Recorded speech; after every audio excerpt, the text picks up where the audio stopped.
Tout d'abord, nous avons commencé par refaire les étapes de notre protocole commencé la semaine dernière pour mieux peaufiner notre travail.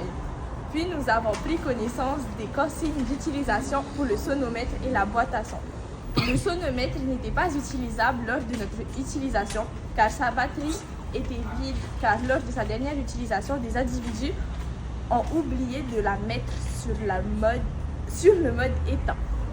Alors nous avons utilisé un smartphone avec une application de sonométrage, mais la semaine prochaine, nous utiliserons un vrai sonomètre. Puis nous avons enregistré notre classe en pleine action, c'est-à-dire que les élèves présents font du bruit en faisant leur expérience ou en discutant avec leurs partenaires.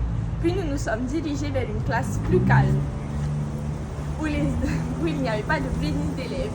Puis nous avons commencé à préparer notre expérience et nous avons tiré les valeurs suivantes. Pour commencer, nous sommes partis dans une salle de scan.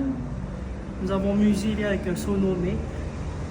Le nombre qui est affiché est de 60 à 70 décibels avec du bois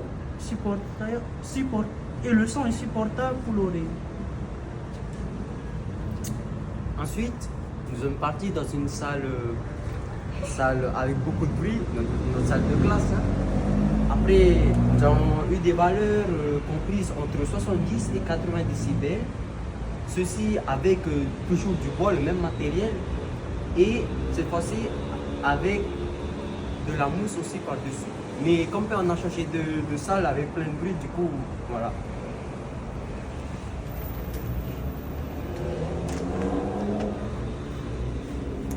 Avec en matière de plexiglas, le nombre de décibels est de 40 à 50 avec la mousse et le son est supportable pour l'oreille.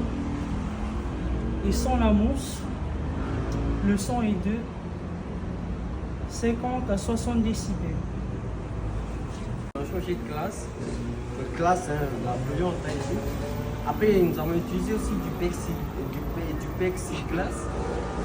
Et nous avons obtenu des valeurs comprises aussi entre 60 et 70 décibels avec de la mousse supportable pour les oreilles. Okay.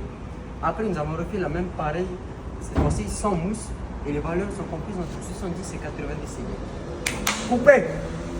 Quand on a prélevé les différentes valeurs des différents matériaux, nous avons différencié quel matériau peut diminuer le bruit.